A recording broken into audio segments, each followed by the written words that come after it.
Long ago, in the land of Israel, there was a boy named David. David was a young shepherd boy from the town of Bethlehem. Every day, he took care of his father's sheep on the hills of Bethlehem. He loved God with all his heart, and he often played music and sang praises to God while watching the sheep. David had 7 older brothers. His father's name was Jesse. But at this time, a great trouble had come to Israel. The Philistine army had gathered for war against Israel.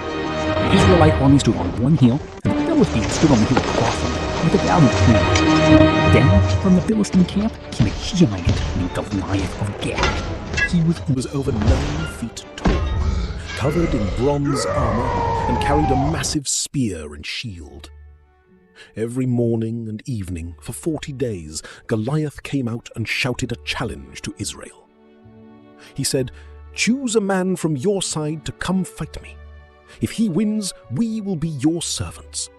But if I win, you will be our servants." When the Israelites heard Goliath's voice, they were filled with great fear and ran from him. King Saul and all of Israel were very troubled and afraid. Back in Bethlehem, Jesse called his son David and said, "Take this food to your brothers at the camp." Jesse gave David bread, grain, and 10 cheeses to bring to the commander of the army. Early the next morning, David left for the Israelite camp. He arrived at the camp just as the Israelite army was going out to the battle line. David left his supplies with the supply keeper and ran toward the battle line to find it. He found his brothers and greeted them. While David was with his brothers, Goliath came out once again to shout his challenge. And when the Israelite men saw Goliath, they all ran from him in great fear. But David did not run. He watched and listened.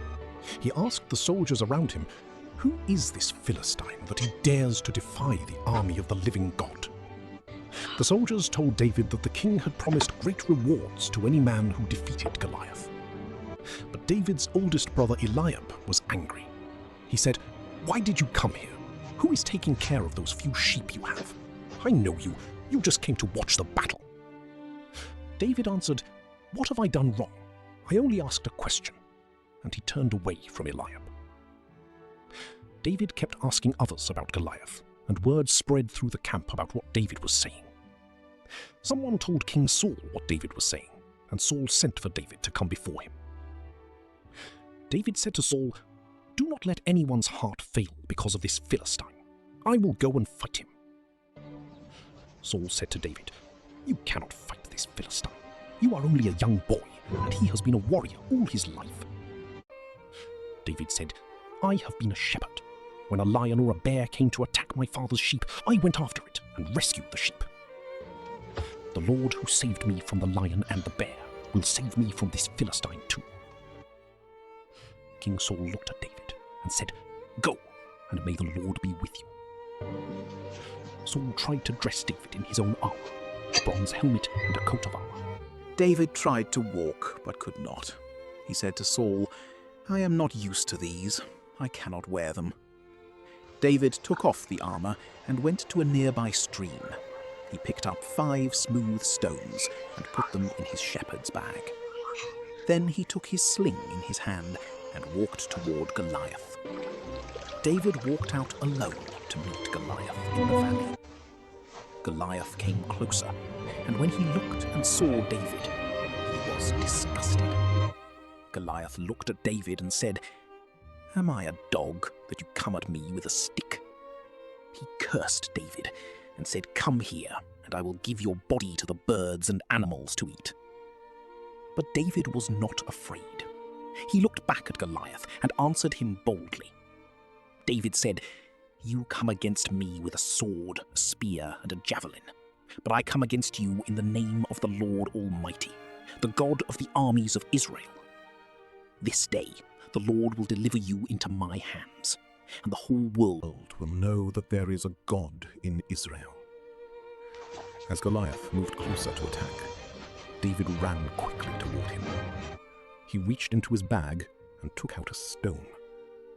He placed it in his sling and swung it with all his strength. The stone flew through the air straight and fast. The stone struck Goliath on the forehead and sank into it. Goliath fell face down to the ground with a thunderous crash. The great giant was defeated by one small stone. David stood over the fallen giant, still and calm. David ran and stood over Goliath. He took Goliath's own sword from its sheath. And with Goliath's own sword, David finished the battle. Goliath was dead. When the Philistines saw that their greatest warrior was dead, they were terrified. They turned and ran away as fast as they could. When the Israelites saw what had happened, they let out a great shout of joy. The Israelites rose up and pursued the Philistines all the way to their cities. David knew that the victory did not belong to him. It belonged to God. King Saul watched everything from the hillside and asked his commander, "Whose son is that young man?"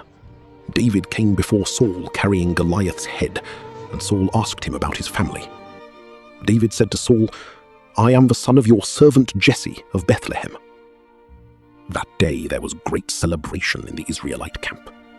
The soldiers celebrated David, but David's heart was thankful to God alone. From that day on, Saul kept David with him and did not let him return to his father's house. David had gone from a humble shepherd boy to a hero of all Israel. And it was not his own strength that won the battle. It was his faith in the Lord God of Israel. The valley was quiet now. The battle was over. And so David, the young shepherd boy who trusted God, defeated the great giant Goliath. He taught all of Israel, and all of us, that with God on our side, nothing.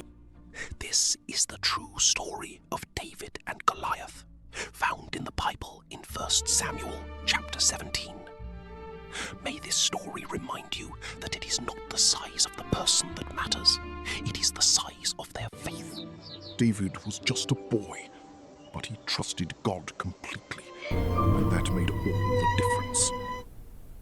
The end. Thank you for watching. God bless you.